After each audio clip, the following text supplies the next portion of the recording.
кутмандуу кечиңиздер менен сүйүктүү теле көрүүчүлөр, айымдар жана мырзалар. Биринчи коомдук каналда сиздерди кубанткан Түнкү шоу программы Салам Кыргызстан башталды. Саламатсыздарбы? Анда болсо келиңиздер, бардыңыздар, экранга жакыныраак отуруңуздар. Бүгүнкү биздин коноктор менен кызыктуу маектерди, кызыктуу оюндарды чогуу көрөлү. Албетте дагы бир жолу кыргыз элиме жалындаган ысык салам айтып, кайрадан сиздер менен Салам Кыргызстан берүүсү. Сүйүктүү теле көрүүчүлөр, жылмаюу өмүр узартат. Жылмаюуну унутпаңыздар. Айта турган нерсе, азыр баштаңыздар. Эфир бүткүчө беттериңиздер күлөргөндөн чарчап калышы дагы мүмкүн. Биз менен болуңуздар. Салам Кыргызстан, биз баштадык.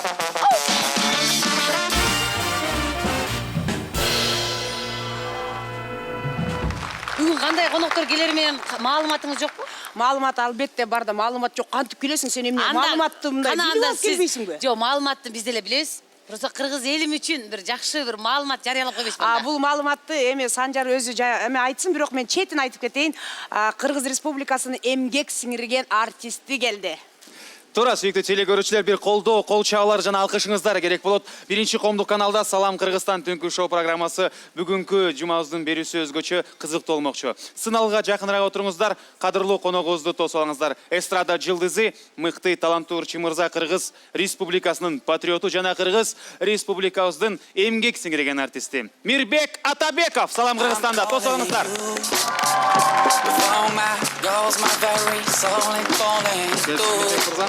Келиңиз көргөзсөңүз. Кол чабуулар. Куш келипсиз, кандайсыз? Кандайсыздар? Төргөтүңүз. Саламатсызбы? Кандайсыз Мирбек? Кудайга шүгүр, жакшы. Дароо эле эң башынан Мирбек мырзага бир суроо сурайлы.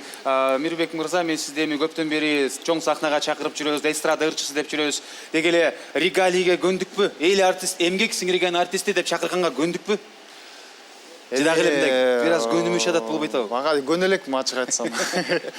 Көнүшүн эми бир топ бир убакыт талап кылынат. Себеп дегенде биз буга эч убакта даярданган эмеспиз. Эгерде даярдансак, жакшы көнмөй келебиз. Бир 2 жыл мурун сиздин 10 жылдык концертиңиз, чоң концертиңизди уюштурганбыз. Ал эми андан бери 2 жыл өттү, демек сиз сахнанын үстүндө бир 12 жылдан көбүрөөк убакытты эмгектенип жүрөт экенсиз. Ушунча жылдан бери арадан жана жаңы жылдагы фейерверктей жарылып, пайда болуп, кайра өчүп кеткен толтура жылдыздар болду, толтура ырчы мырза, айымдар болду. Аларды биз эми бирден айтып өтсөк, аябай көп убакыт болуп кетет. Ал эми Мирбек Атабеков кандай баштады? Ошондой эле улам иштеп келатат. Ушунча жылдан бери белгилүүлүктүн, ийгиликтин деги эле сыры эмнеде болду экен? Бул белгилүүлүктүн нерсеси эч кандай деле сыры жок. Бул деген өзүмдүн жан дүйнөмдүн бир эмеси болуш керек, каалап турган нерсеси го. Анан негизинен көп эле айтып калат, ушунча жылдан бери ырдап жүрөсүз, концерттер коюп жүрөсүз, негизи тажаган жоксузбу депчи.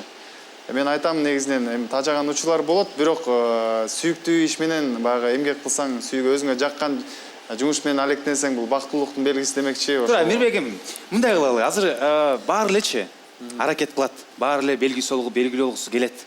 Бирок кээ биринин колунан келет, кээ биринин колунан келбейт. Ал эми бул дагы бир өзгөчө, балким жетишкендик, балким бир ийгилик болот дейбиз. Ошол жөнүндө мен сизден сурап келгим келип атат.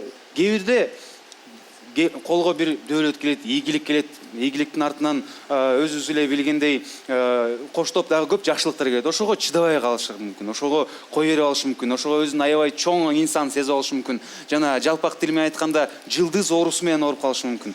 Ал эми сизде андай нерсе көрбөйбүз, адамгерчилик, кичпейилдик жак, андан дагы жогорку деңгээлдерге жетип атканы баарыбызга эле маалым. Ошол ким, балким бир акыл насаат айткан инсандарыңыз бардыр. Балким өзүңүз эле ушундай бир жок, мен деги эле ушундай кыймын деп айтып ийесиз. Эми ар кандай учурлар болот. Кыймын деп да айткан учурлар болот. Эми бул бир гана мага эмес, сиздерге да белгилүү болуш керек. Ар бир ийгиликтин аркасында ошол жооп бере турган өзүнүн талаптары бар.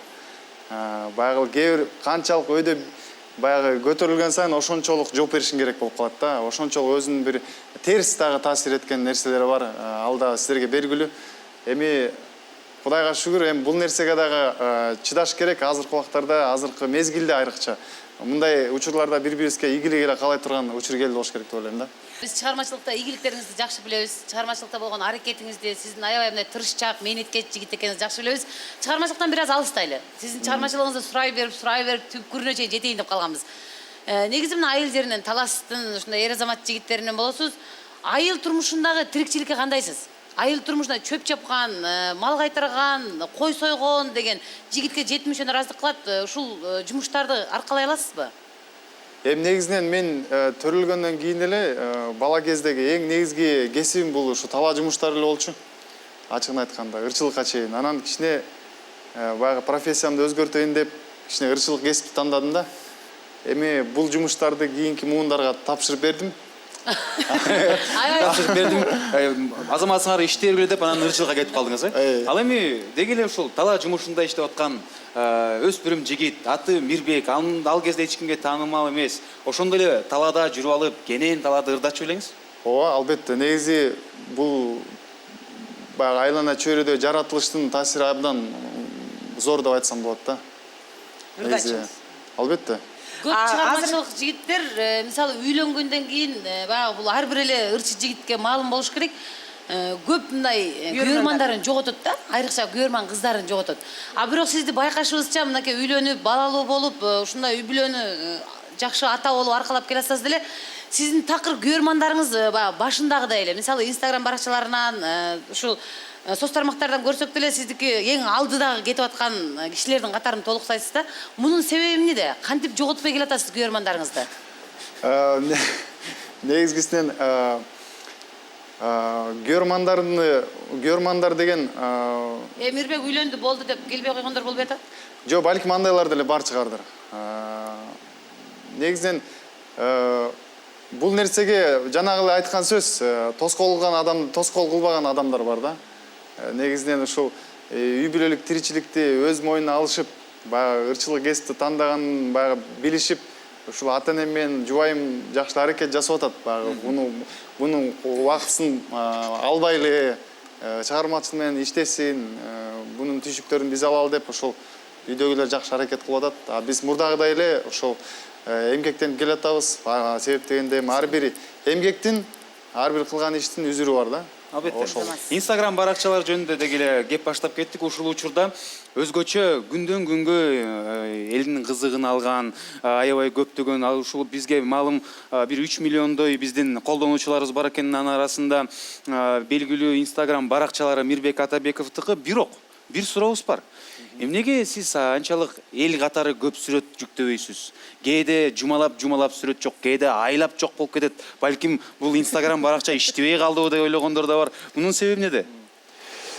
Эми бунун себептери деген негизинен мен башында деген көп маани берген эмесмин Instagramгачы. Себеп дегенде баягы акыркы убактарда ушу соц тармактары деген ушунчалык бир жакшы көп дагы телевиденияларга дагы конкурент болду деп айтсак болот да.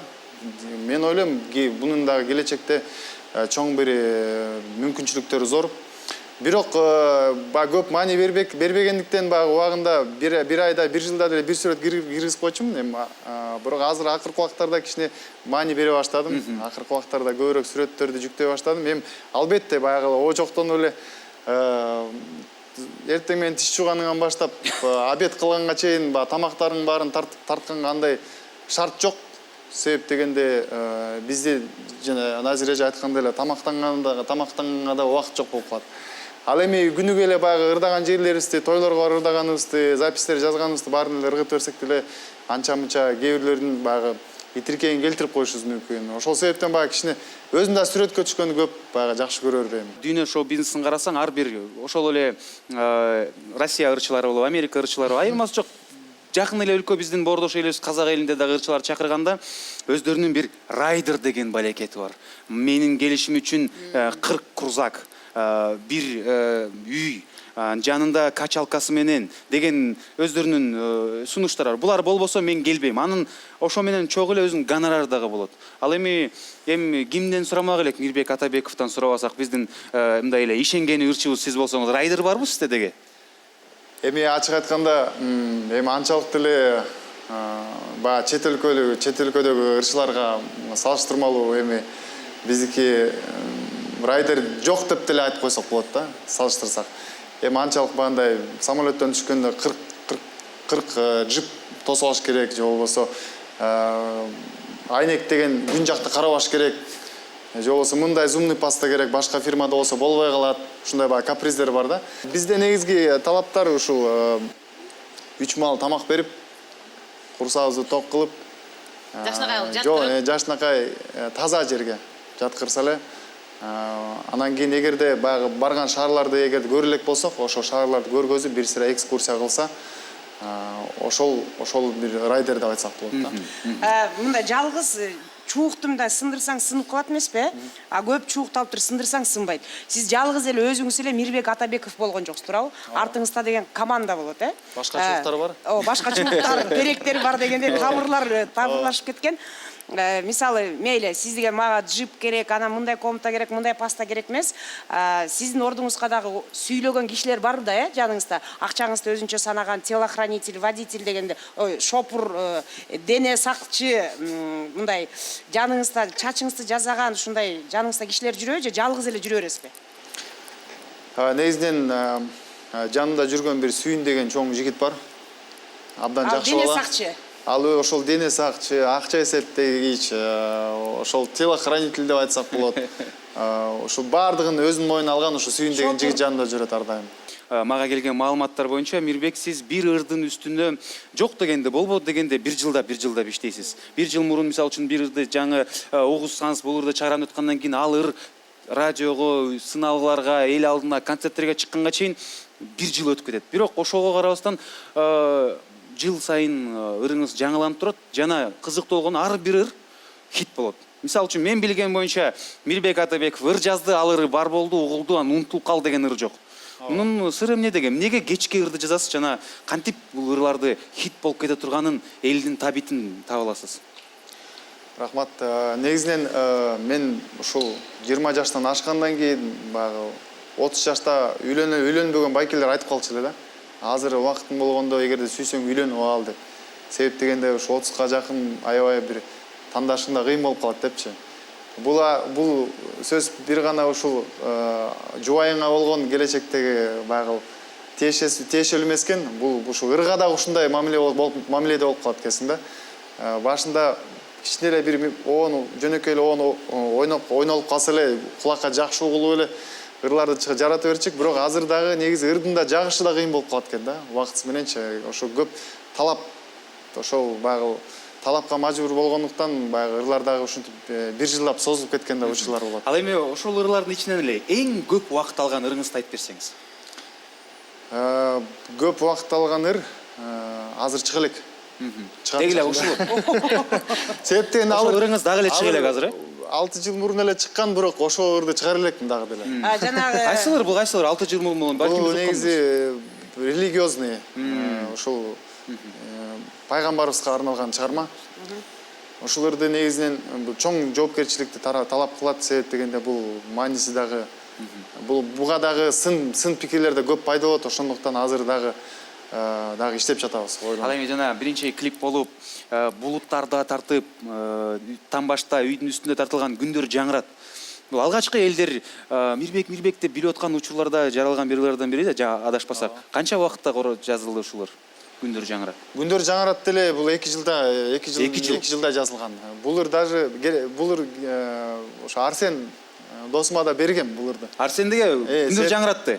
Анан Арсен дагы баягы өзүнүн жарашкан бир аранжировка тапкан эмеспиз да. Бир башкача бир стилде бир аранжировкасы бар эле, бирок көп жарашпачу да. Анан Арсен деле угуп ырдайм деп, бирок башка ыр чыгып калып, ошол ырды жактырып калган да Арсен.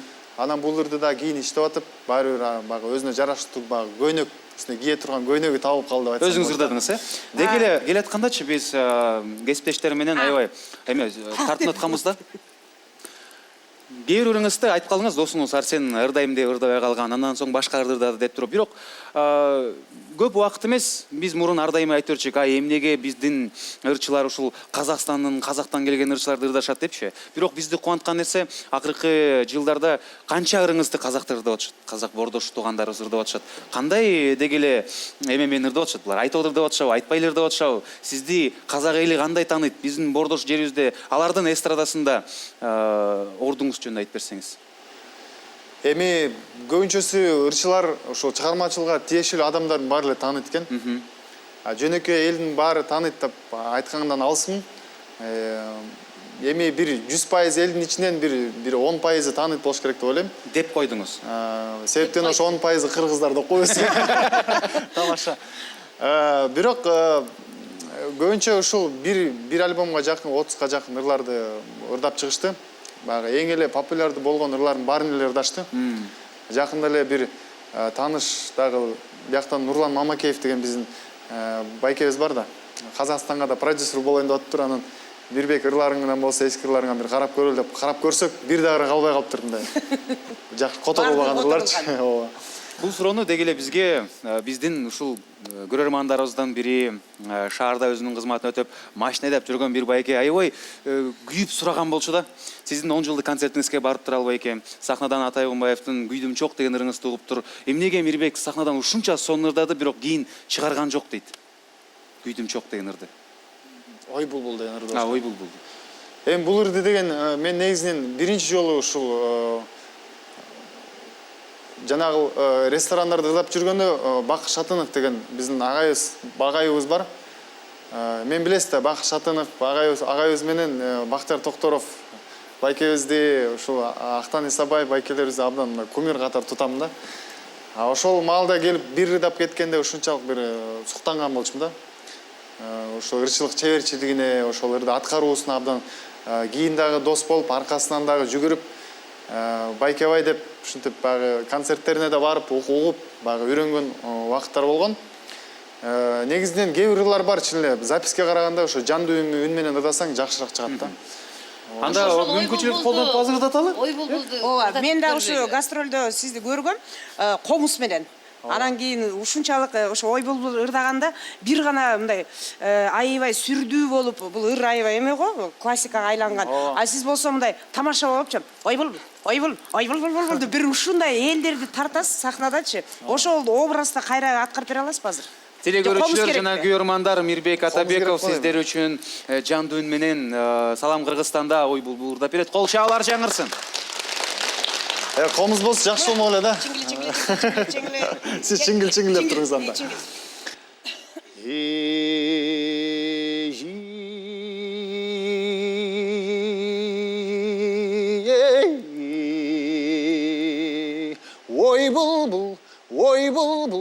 Ой булбул кериле басып да түрүлөнүп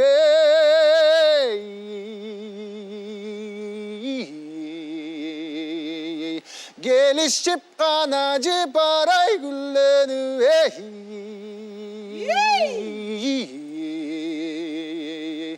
келишкеле менине салдың сен булбул керим афон үндөнүп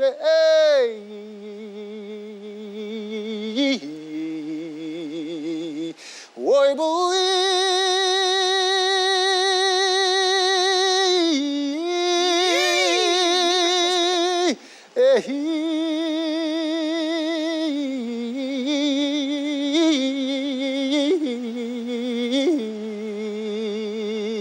Güdüresin bulbul kara göz Güygönden gana sağın aytkan söz Aytamın şattıktın doğruda görkü dep Şangdandın gana bulbula erkin dep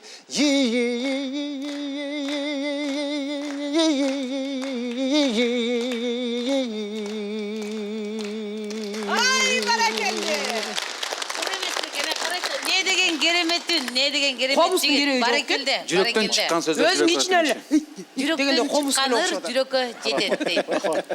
Чоң ыраазычылык билдиребиз. Кыргызстан сиз үчүн эмне? Эми Кыргызстан жөнүндө көп эле коноктор ар кандай сөздөрдү айтып кетти. Бирок мен бир эле сөз менен айтайын. Мен каякта гана болбойн, кайсы жерде гана болбойн. Ушу мени тартып турган бул чоң бир энергетика деп айтсам болот. Магнит. Бар экенде. Келиңиз, биздин жаныбызга келип келиңиз. Мирбек сизди сүрөткө Санжар түшүрөт. азыр эле Мирбек айтты эле, мен сүрөткө түшкөндөн уялам, сүрөткө түшкөндү жактырбайм деп, биз бирок сиз менен сүрөткө түшөбүз. Макул келиңиз. Жылып алабызбы? Санжарда.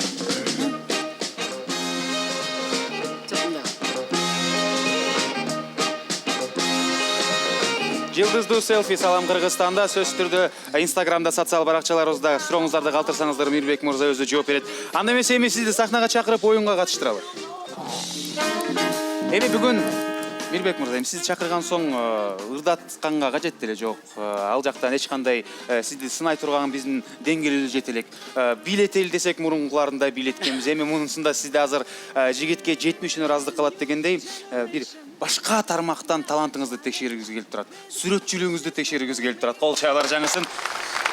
Биздин Салам Кыргызстан түнкү шоу программабыздын өзүбүздүн музейибиз бар. Кадырлуу меймандар өз колу менен чеберчилиги менен жасаган нерселерди ошол жакка калтырып коебуз. Азыр бул жакта биз 5 табак даярдап койдук. Эч оордугу жок, баары жөпчөнөкөй. Бул маркерди колуңузга аласыз, табакты сол колуңузга аласыз дагы.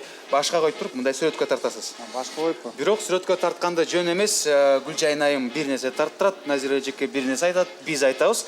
Эң акырында акыркы тарелкага сүрөткө сиздин автографыңызды калтырып коебуз да музейге тапшыртып коебуз. Канчалык деңгээлде окшошконун чогуу байкайбыз. Даяр болсоңуздар кол чаалар жаңырсын. Мирбек мырза, маркериңиз сизге. Бул каамаңыз сизге. Башыңызга коюп туруп, баштабай туруңуз азыр. Даярбызбы? Кол чаалар. Мен айтайынбы? Сиз айтыңыз. Көпөлөк. Көпөлөкпү? Көпөлөк тартып көрүп турмун да. Ой, көпөлөк. Кол чаалар кылып турсаңыздар болот турган. Көпөлөк кандай болуп калат ушунда? Бир эле сызык кана мынтип коюңуз, болду үчөрөк. Кана башында эки мындай. Сиздин бир эле сызык эмес, мондой болуп калса өпкө болуп калбайбы? Жок, бир сызык кана мындай, ана башы тоголок кана мындай. Болду окшош эле. Окшош калдыбы? Бир аз окшош. Окшош дегенде кол чаап койсоңуздар болот тургандар. Мына бул бизден сыймыктанган ырдаган Мирбек Атайбековдун көпөлөгү экен. Бул антабыз. Гүлжайын айым даярбыз? Келет мен эле оңой эле айтайын, Мирбек мырзаны алманы сүрөт. Алма экен. Сиздики жакшыраак экен. Өзү меники жакшыраак ушундай. Азыр. Ушунда мурутун да алып койсоңуз. Алманын мурту барбы? Ооба. Эмне анда? Алман аябай жакшы экен. О! Баракелде, мына. Алма. Айфон. Мындайынан алма, мындайынан уят болуп калат, Жа негизинен да. Карабайлы. Эми Автограф коюп коет. Бул жөнөкөй жагы автограф буга. Бул сүрөткө сиз азыр бери келиңиз, өкүңөр чогуу тургула. Менин эжекелеримди тартып бериңиз. Жана эки бет тартасыз. Сол жактагы бет Назира Жетигенова, оң жактагы бет Гүлжайын Атаканова болот. Эки бет тартабыз.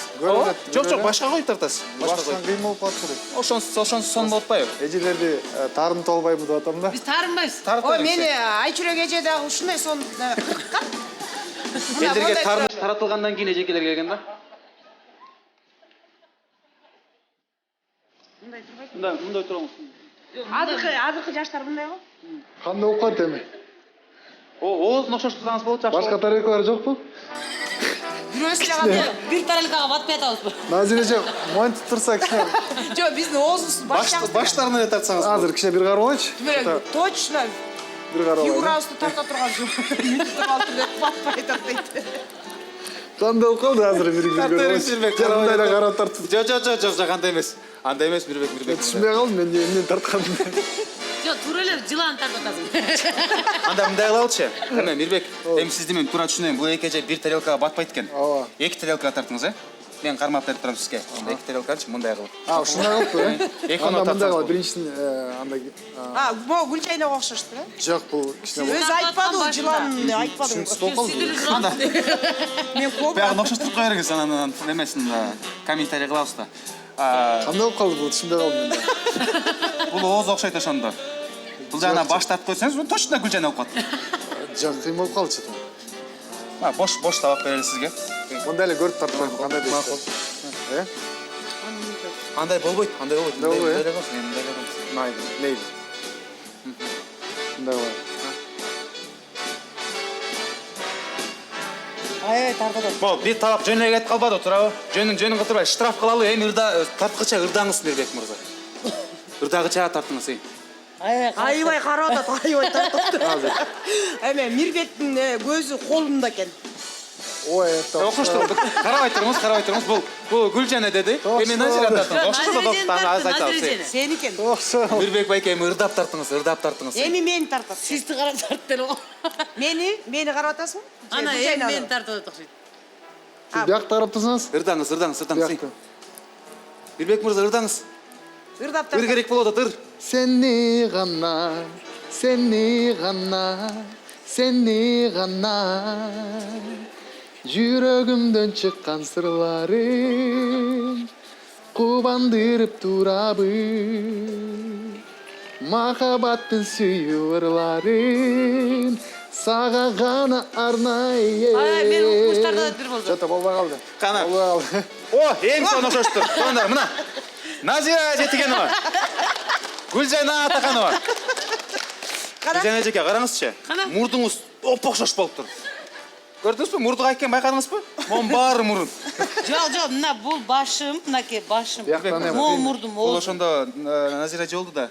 Көзү кайсы, мурду кайсы? мына могу көзү, Жа бул окшпой калды. могу оозум экен Мен мынаны бирок точно окшош турдум могу жерин.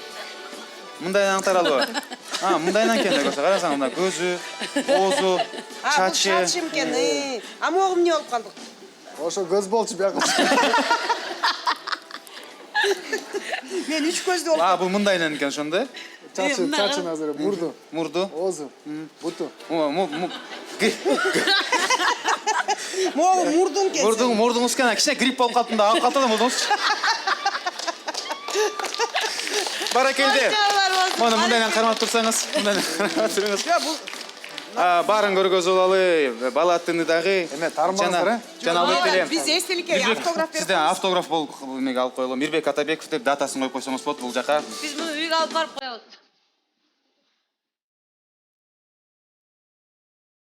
Муну биз өзүбүздүн музейибизге алып кетсек болобу? Санжар. Албетте, жок, болбойт. Муну биз Салам Кыргызстанга калтырабыз. Автограф дагы эки жолу коюлат.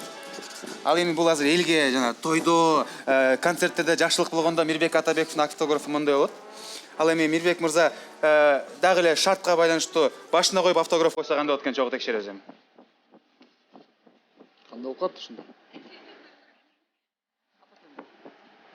Ой. Кандай болуп атам? Ой, карабаңыз, эй. Башка жагынан кылайм.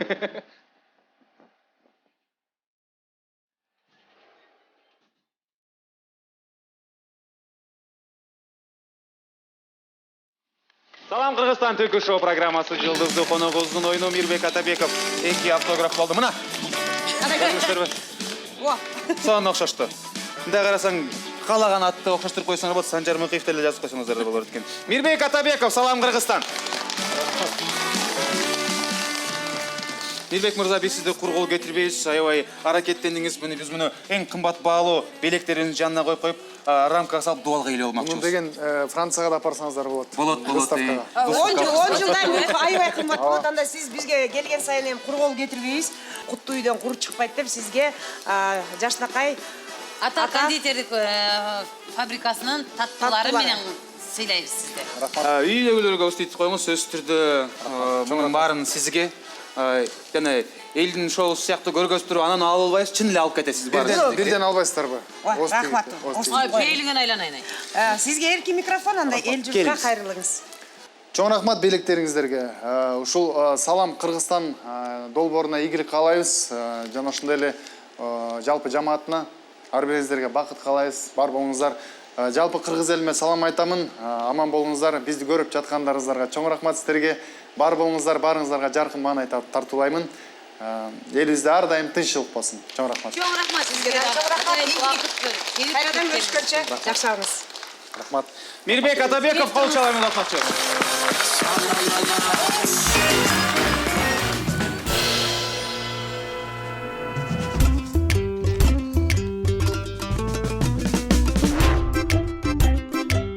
Жебе. Көңүл бурма. Жего. Эй, семиргениңен бетиң былтыйып, кийимиң батпай баштады. Жебе. Атанын печенеси болуппай. Карачы канча түрү бар. Тарт калың. Болду койчу. Писе салып коймаңыз. Урушпаңыздарчы Сүрөнөч. Мо кымбат деле болсо керек. Жок арзан. Эми даамы деле муну Жок, дамы сонун. каяктан жасалган? Кыргызстанда жасалган. Эме берсең бирди. День-ночь Житу шоколадындагы печенье сэндвич. Мыкты татым. День-ночь. Чогуз чай берчи. Диетачы? Брат, сен берчи. Гүлжайна, мен азыр конокко бармакмын. Эмне алып барышты билбей атам да. Ошол дагы сизге маселе туудурабы? Мынакей ушул атанын таттууларынан башка кымбат белек жок болсо керек. Туура айтасың, анда ушун эле алып бара берейин, э? Албетте. Көз тойгузат. Ар дайым ата менен бир болуңуздар, достор, туугандар.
Азырчы? Бүгүн ким келет экен? Азыр биринчи конок мынакей сон болду. Экинчисинде мага аябай кызыктырып атат. Кызыктырсаң да болсо, аны мен эркелетип коеюн. Биринчи жолу биздин студияга келип атат. Анын аты Саматик. Эсте. Долатик. Ардактуу теле көрүүчүлөр, сынагыңыздарга жакыныраак отуруңуздар, анткени сиздер күтүп аткан ырчы мырзабыз да келип жетти. Салам Кыргызстан түнкү шоу программасынын кадырлуу коногу болуп Самат Дөөлөтбаков келип турат. Дос болуңуздар.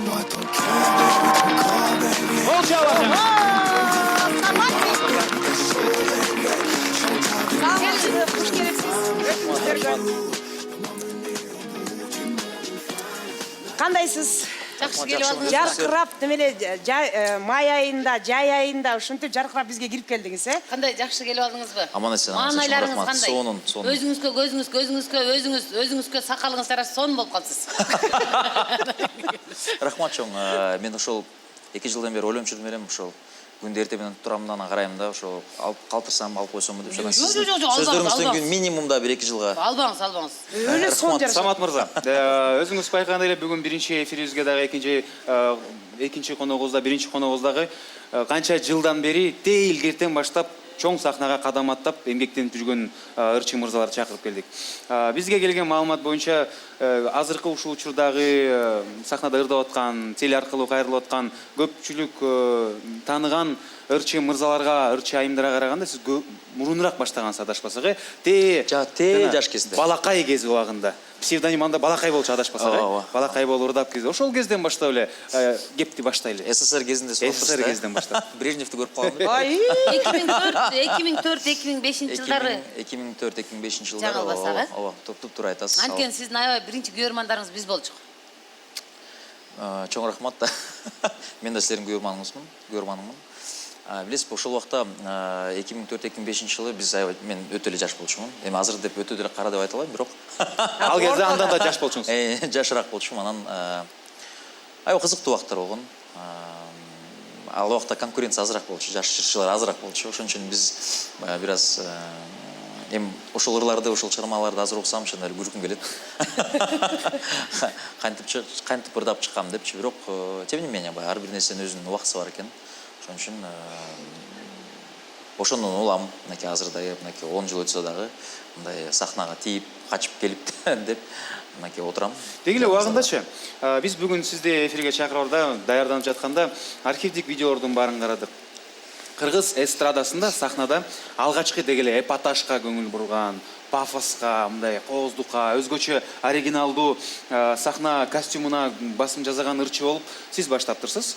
Ырлардын дагы өзгөчөлүктөрү, клиптердин дагы өзгөчөлүктөрү деги эле батыш дүйнөсүнүн бир көз карашы дагы билинет дейбиз. Бирок эң эле сонун болуп башталып аткан учурда башка тармакка көңүл буруп кеттиңиз. Ошол жөнүндө дагы сүйлөшүптүр. Эми эмне болуп, бизде деги эле канча адам ырчы болсом деп санайт, ырчы болсом деп аракеттенет. Сиздин ырчылыгыңыз эми эле башталып атканда башка өзү Самат айтып кетпеди жана конкуренттер анда аз болчу депчи, ошо конкуренттерге тура албай кетип калдыңыз. Туп-тура айтасыз.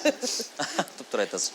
Чынын айтсам, чыгармачылык эми бул өтө эми чыгармачылык бул менин жан дүйнөм да. Бул менин баягы биздин улуу адамдар чыгармачылык хобби деп айтсам жаман көрүшөт экен. Бул чындап эле жаман көрбөшсүн. Хобби деген нерсе ар бир адамда бар. Бул деген жан дүйнөң менен сүйгөн нерсе да. Ошону ишиңен тышкары кыласың да. Ошону баягы керек болсо дүйнө баягы жашооңду арнайсың ошол нерселерге. Ошол чыгармачылык бул менин хоббим. Жакындан, мен үчүн дегенде ошол убакта сиз айтып кеткен ошол 2005-2006 жылдары жаңыдан баягы иш аркалап өзүм карьерамды кылам деген убакыт болчу. Анда банкта иштеп баштагам. Көп ырларым ошо банкта жаралган. Обед учурунда сотрудниктер кеткенде жазып, анан кайра тиги колонкама музыкасын коюп репетировать этип. Өзүңүздү мүнөзүңүздү бир аз мүнөздөп берсеңиз, үйдө кандайсыз? Мен өтө эмоционалдуу адаммын, чындап эле эмоционалдуу адаммын. Бирок бат мындай жанаттаган бат эле мисалы эгерде ачуу эме болуп кетсе унутуп калам. 5 мүнөт эле кайра эле баягы эркелешип дегенде, ошон үчүн эми ошол жагы туура болуш керек деп эсептейм. Мен үчүн дегенде баягы ачык болушубуз керек. Кандай мен бетке ачыбыз керек деп эсептейм. Ошон үчүн келинчегимди так ошондой. Ошон үчүн экөөбүз. Жанатан бери эле келинчегим деп эле келинчегиңизди кошуп атасыз. Келинчегиңиз сизди келинчегиңиз башкарабы? Жок. Жок. Же болбосо башка кыздар мага кызыкпасын деп атайын айтып атасыз. Сиз жок. Бизди кызыкпасын деп атасыз. Сиз эми баягы азыр үй бүлөнүн маселесин көтөрүп атпайсызбы? Балдарга кандай ата деп атасыздар эми. Жок, мен дагы 1-2 суроодон мурун дагы келинчегиңизди коштуңуз. Эми 10 жылдан бери чогуу жүргөндүктөн эми баягы билесиздер, ата кандай десем, окшош болуп калат. Бир тууганың болуп калат, эң жакын кишиң, кеңешчиң болуп калат. Ошон үчүн балким баягы непроизвольно айтып атам деп атам да. Бул жакшы нерсе да, жакшы нерсе. Тарыхка кайрыла турган болсок, көп учур болгон экен. Мырзалар, эркектер бир жашка жеткенге чейин такыр башка жумуш менен элек, андан соң 180 градуска которуп башка жумуш менен элек болот. Ал жактан аябай белгилүү болуп кетишет, ал жакта ийгиликтүү болуп кетишет, анан артынан толтура моралдык жана материалдык жактан дагы ийгиликтер келип кетет. Сиздин дагы жашооңузда бир байкаганда ырчылыктан, шоу-бизнес тарамагынан деги эле нукура бизнеске өттүңүз, ал жака финанс тармагына өттүңүз. Жакында эле интернеттен байкап калдык, жана угуп калдык. Биринчи коомдук каналдын алкагында саякат тууралуу долбоор ачып атыпсыз. Ал жакка дагы ачканда жанатан бери эжекебиз айткандай келинчегим келинчеги экөө чогуу алып барышат экен. Алып баруучу болот. чогуу ишти. Айта турган нерсе экөөңүздөрдүн наныңыздарга дагы эми конкуренция кылганы башташты. Жакшы. Ошол жөнүндө кеп кылалы. Эмне үчүн сиздер эми алып баруучулукка кызыга баштадыңыздар? Кандай болуп саякат Жок, кылып алып баруучулар бизде жетпейт а ой. Эмнеге ушул кыз? Биз ансыз деле көппүз деп койбойбуз. Банкир болду, ырчы болду. Жок, өзү келсе мейли тигиз эмне кештике. Эми келинче үйдө эле отуруп Биз деле кошулуп алып барышабыз. Именно ошону кошуп келиш керек болот. биздин эми биздин Сиздин күлгөнүңүз аябай кенже дүйшөйгө окшош экен. мен кенже дүйшөйгүн күлгөнүн көптөн бери укпап турмун чын айтсам ошон үчүн. Деп билет калды. Бул долбоор жөнүндө айтып кетсем, бул биз өзүбүз үй бүлөбүз менен аябай саякаттан жакшы көрөбүз. Анан ошо балдарыбыз менен чогуу көп эле өлкөлөр кыдырдык деп айтам. Ошону Көрүп калабыз. анан рахмат. Анан ошол соцсеттерде баягы видеолорду баягы влог деп коет эми, видеоблог, лайв да бул. Анан ошонун баарын кылсак элдерде кызыгуу бар экен. Анан ошондон улам бул жылы баягы дагы бир сапардан келгенден кийин ошол бир идея пайда болгон. Анан ошол жөнүндө өзүбүз барбастан ошо жаныбызга бир оператор, бир жашнакай бир оператор, монтажер баланы алып бир передача кылып берели ошо кыргыз элибизге ошол кайсыл жерге барып атабыз. Анан именно жөнү гана жүрбөстөн үй бүлөгө үйрөнүш керек экен операторскийди. Кошуп алып келгенде. үй бүлөгө именно үй бүлөлүк тараптан, то есть биз баягы Үй бүлөнү бекемдөө. бир жагы ошол, Анан Жакшы. баягы мисалы эми жаштар бир өлкөгө барса бир, талаптары бир, үй бүлө менен барсаң таптакыр башка талаптар да. Ошол жагын көргөзгүбүз келет. Ошол Үй бүлө менен барганда кандай эс алса болот? Албетте, кайсыл жерге барсак болот примерно. Баягы эми билесиз да, кичинекей жашыраак балдарың болсо көп нерселер ограничение болуп калат да. Экскурсиядан баштап баягы эми даже самолетто канча убакыт болсун, ошол сыяктуу ошонун баарын кененирээк айтып берели дегенбиз да. Анан буюрса Бул жерде менин өзүмдүн түшүнүгүм боюнча үй бүлөнү деген моундай кылып алып жүрүш керек. Үй бүлөнү деген сенин жашооңдагы эң кымбат кишилериң деп кыргыз элине сабак катары ушундай бир жакшы Эми түшүндүңбү? Аслан. Жана эле айтпады эле. Анда ошого дагы бир кошумчалап кетели. Сиз ошол ар бир мамлекетке, чет жактарга чыкканда ошол эле бир оператор деле кошуп бара бересиздерби же мүмкүн бир дагы бир башкараак Аты гүл жайна болгон бирөө нерсе аласыз деп коесуз. ооба, башка да бир семьяны кошуп алып, үй бүлөнү кошуп алып анан ошо менен биргеликте барган кызыгыраак. сүйлөшөлү. Эмне үчүн дегенде, чындап эле баягы саякат кандай десем, кызыктуу адамдар менен саякаттан аябай жакшы да. Анан чындап эле баягы силер менен мынакей 15 мүнөт сүйлөшүп отурсак дагы ошончолук көп аркырдуу бир суроолор болуп атат. Мисалы мен элестетип атам да, просто силер менен бир күн бир жерде жүрсөм кандай болот депчи, ошон үчүн чындап эле мисалы Жүрүп көрбөйлү? жүрүп көрөлү. Акырын ачын айтырбай койбоңузбу? 15 мүнөт отуруп эле ушундай болот, бир күн жүрсөм, мага кой, анын кереги жок дейин деп калган. Эле Самат мырза. Эми сиз азыр айткандай өзгөчө бир оор жумуш айтып берип атпайсызбы? Биз барабыз, тартабыз. Эми бул эми жыргалды. Чет өлкөгө барат, турист болот, эл көрөт, анын тартат. Канча да бир барып тура турган болуп атасыздар. Канча да бир кайсы мамлекеттерге бара турган ойлор бар болот. Буюрса бир айда бир жолу саякатта экенбиз. Бул жылдын аягына чейин 8 өлкөнү кыдырабыз. 6-7 күндүк саякаттар. Өлкөлөрдөн болсо ошо жакын Индиядан келдик. Буюрса аркы жума Грузияга учабыз. Европаны бир сыра бир 2-3 тандап алдык, 1-2-3 өлкөгө барат экенбиз. Анан мен өзүм хоббиттердин чоң фанатымын. Новый Жаңы Зеландия жакка барып келсек деп ойлоп атам. Ары жактан Юго-Восточный Азия жактан Сингапур жактарга барып келсек деп ойлоп атабыз. Эми планда баягы шорт-лист бар да, негизичи, ошого жараша шартка байланыштуу. Ошто Новый Зеландия учуп барып келишиң эле самолеттің эле баягы Европага мындай кыдырып койсоң болот да. Ошол. Ушу саякат деген сиздин жаңы долбооруңузга жанагы орел и решка деп орустардын эмеси бар го. Сиздер дагы аялыңыз экөөңүздөр эми алып барчу болосуздар да, келинчегиңиз экөө. Ошентип силер дагы ушинтип тыйынды ыргытып туруп, аялыңызга азыраак акча берип, өзүңүз көбүрөөк карточканы алып, ушундай кылып кызык туурабайсыздарбы? Биз деле кыргыздар көп нерсени тууратпайлы. Турасак туура эмес болуп калат го дейм. Көп сын пикир ушул боюнча айтып эментип жүрүшөт да, баягы экөөңөр болуп атпайсыңарбы депчи.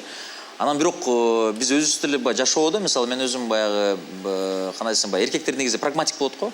Ар бир нерсеге так баасы канча экен, мисалы лагмандан же мисалы могул Индиянын могул эмеси канча экен деп постоянно эсептемей, мисалы экскурсияга барганда ошо тарыхын изилдөө. Мен келинчегим болсо больше эмоция менен сиз сыяктуу баягы күлүп, жайнап дегенде ошон үчүн контраст болуп атат да буюрса. Ошон үчүн эми көрөбүз, буюрса биринчи долбоор Сиз акчаны санайсыз, тиги келинчегиңиз коротуп, жыргап, эмоцияга. негизи эле мен гана үй бүлөмдө эмес, үй бүлөнүн баарында деле ошондой болуш керек. Негизи мен келген коноктон ушуну сурагым келип турат. Негизи элечи, мына биз азыр жакшы бир жаңылык Салтка айланган Гүлжайнанын суроосу. Жанакыбы. Ушу үй бүлөңүз тууралуу дагы кай жактын кызына үйлөнгөнсүз, канча балаңыз бар, үй бүлөдө кандай атасыз, үй бүлөңүз жөнүндө дагы бир биздин кыргыз элибизге бир аз маалымат бере кетпейсизби? Чоң рахмат. 23 жашымда үйлөнгөм. 10 жыл болуп калыптыр. Аябай жаш үйлөнүп. Досторум арасында эң биринчилерим болуп. Анан келинчегим болсо өзү Ташкентте жашаган, көп жыл. Өзү кыргыз, бирок ошо Өзбекстанда өсүп калыптыр. Анан кыргызчасын ошон үчүн баягы дароо эле сүйлөшүп баштаганда мен кыргызча билсин деп кыргызчасынын үстүндө иштей баштаганмын. Үйрөтүпчү. Анан ошол эң баягы комик, эң оригинал нерсеси мындай Самат топчуң кулап кетти депчи. Деп анан бир кезден мен күлсөм, жок жыгылып кетти. Ошол дагы эле эсимде бар да. Бирок азыр сүйлөчү эле же орус? Өзбекче, жалаң эле орусча. Ошол убакта ошол жердеги баягы коммунасында, общинасында корейстер көп экен, кыргыздар да бар экен, бирөө орусча алышып калган. Бирок азыр кудайга шүгүр кыргызча түшүнөт билет, бирок сүйлөбөйт. Аз сүйлөйт. 2 балабыз бар. Кызым 8ден ашып калды, уулум 4 жаштан ашып калды. Ошол Үйдө кандай атасыз? Үй бүлөдө биздин орустардын жакшы бир эмеси бар, икнутый пряник деп коет. Баягы балдарым чындап эле аябай катуу кармайм. Эме жок. Кандай десем, эркелетпейм, өтө эркелетпейм. Анан бир закондорубуз бар. Ошол закондордун баары билишет, мисалы, эми үй бүлөбүздө билишет да закондорубузду. Ошон үчүн мисалы магазинге кирип баягы истерика болуп, же оюнчук сатып бер дегендей мындай истерикалар жок бизде, андай болбойт. Бир сурайт, жогун алышат. Ооба же жок деп анан ошого жараша. Көндүрүп койгонсуз. Көндүргөнбүз. Азамат сиз. Эми азыркы учурда сиз өзүңүздү кимдин позициясына коесуз азыр? Самат Дөөлөтбаков ким? Бул бизнесменби, бул ырчыбы, бул алып баруучубу, же болбосо Самат Дөөлөтбаков болгону эле убакыт өтүп чоңоюп калган балакайбы дегендейчи? Два в одном өзү айтты го, эме 6-дан кийин чачты тургузуп алып, Ал банк кезинде болчу экен. Эми бул нерсенин баарын жакшы көрөм да. Мисалы, бизнес десем азыр жашоо чындап эле кыйын. Ырчылыкты аябай сүйөм, мен жакшы көрөмүн. Андан тышкары баягы өзүңүз билесиң, баягы китеп чыгарып балдар менен иштешебиз, мультимедиалык китептер. Издательство жагында иштешебиз. Анан азыр болсо косметика жит жагына, парфюмерия жагына кирип кеттик. Ошон үчүн ар кандай десем, бул ар бирөөнө мындай жакшынакай бир эме менен убактыңды өзүң бөлүп, тайм-менеджментти карап алып, мисалы, күндө же бир жумада канча убактыңды бөлөсүң, ошону бирде алып кеткенге аракет кылыш керек, ошону аракет кылып атабыз буюрса. Анан эми аягында кандай болот эми буюрса көрөбүз да. Демек, биздин өспүрүм мырзаларга айта турган нерсе, колдон келсе бир убакытта бир эле нерсе менен айла элек, 2-3 нерсени колдон келишинче аракет кылыш керек жакшы. Убактыңызды бөлүп келип берген үчүн ыраазычылыгыбызды билдиребиз. Ар бир мейманга сураган салтка айланган сурообуз бар. Сиз үчүн Кыргызстан эмне? Кыргызстан дегенде бул кыргыз элим келет, первый очередь. Кыргыз элим бул менин жан дүйнөм, менин элим деп айта алам, андан башка эң жакын нерсе да. Келиңиз анда, чоң ыраазычылык билдирели дагы, сиз менен бир сүрөткө селфи кылып алайлы. Жылдыздуу селфи, келиңиз Самат мырза, бери 2 айымдын ортосуна отуруп келиңиз. Кол чабуулар жаңырсын, барсыздар бардактуу көрөрмандар, теле көрүүчүлөр. Эркек туруп коебуз. Келинчегиңиз урушпайбы? Санжар бар да.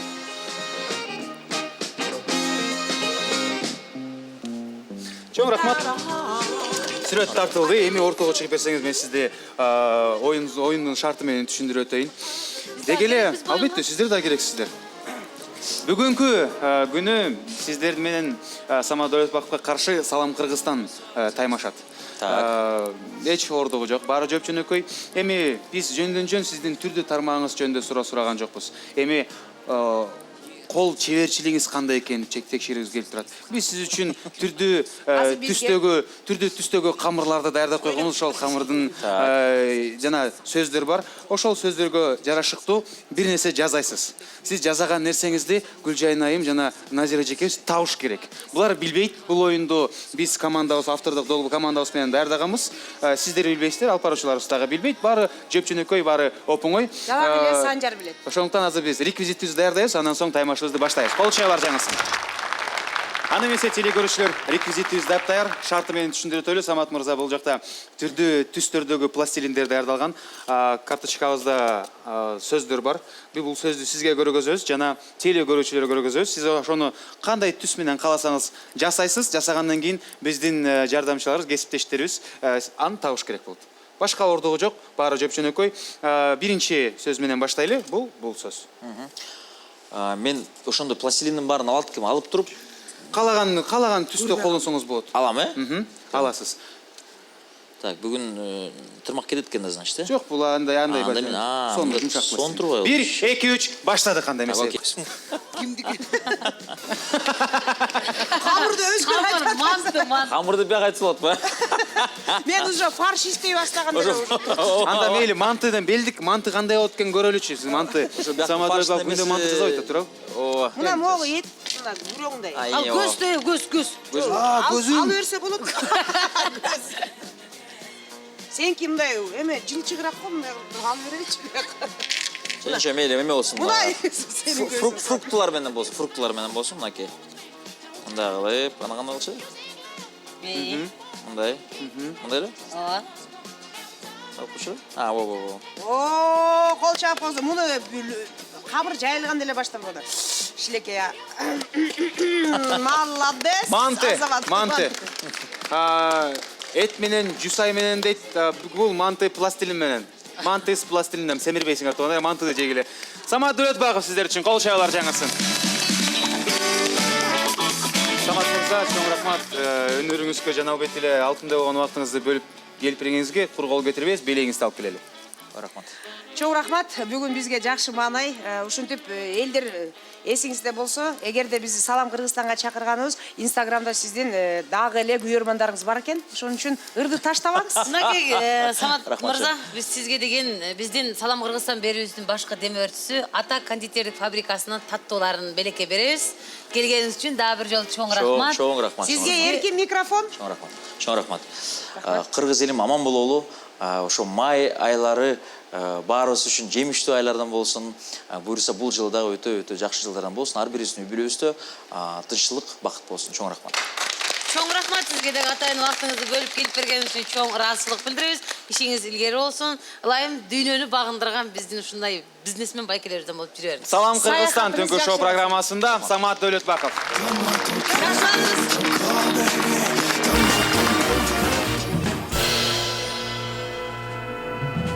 Урматтуу айымдар, сиздерге эгерде мен кийип турган кийимдер жакса, Аленага шашылыңыздар. Аякта 36дан 64 размерге чейин эң сонун кийимдер бар. Дареги Караван Сода борбору 1-этаж, бутик 6А. Өзүн каранган, чачын таранган кыздар, айымдар эң сулуу деп эсептелет. Андыктан Аленкадан чыгып туруп, Меримкага келиңиздер. Меримка сиздердин өңүңүздөргө, өң келбетиңиздерге келбет кошот. Сүйүктүү телекөрүүчүлөр, көз ирмемди бүгүнкү берүүбүз дагы соңуна келип жетти.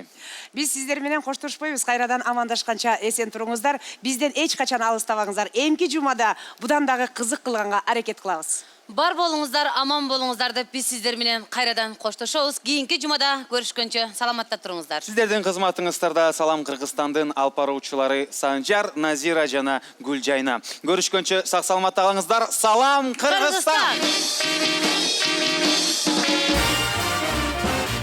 Ай, эмне таарынып атасың эми? Тарынган жок, бул жакка отурбайсызбы? Анда ушак ташайлы десең качып кетип каласыз да. Мен таарынып толдум деп. Тарынган жок, мына ушак ташайлы мен тетега кыйкырбай элечи. Бүгүнкү коноктор жөнүндө айта бериңиз. Ой, мага билесиң го, мага баары эле жагатан, бирок аягымды баары ушубайм да. Мирбекке айтам.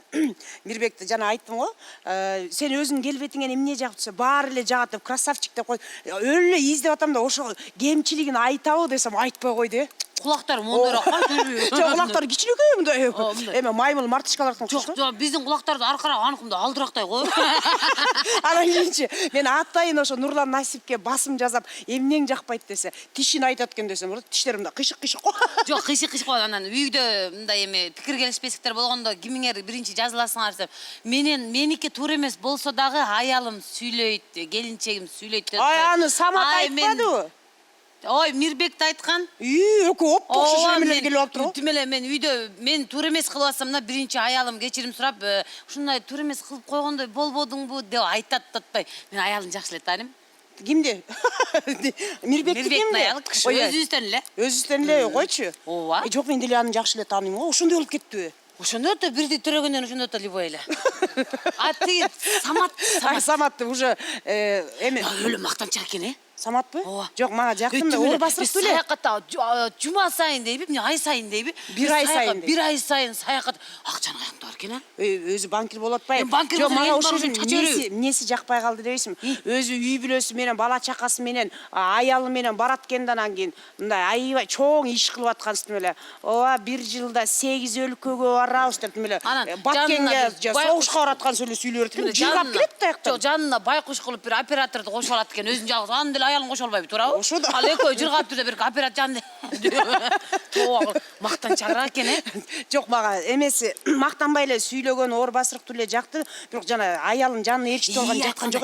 Аялын ээрчитип алат да, аял тың бош керек мунуку дагычы. Анан жанагы бир аял менен урушуп кетти дедиңиз, кошо ким эле? Аны эми сага керек эмне? Жүрүң ошону айтып бербейсизби?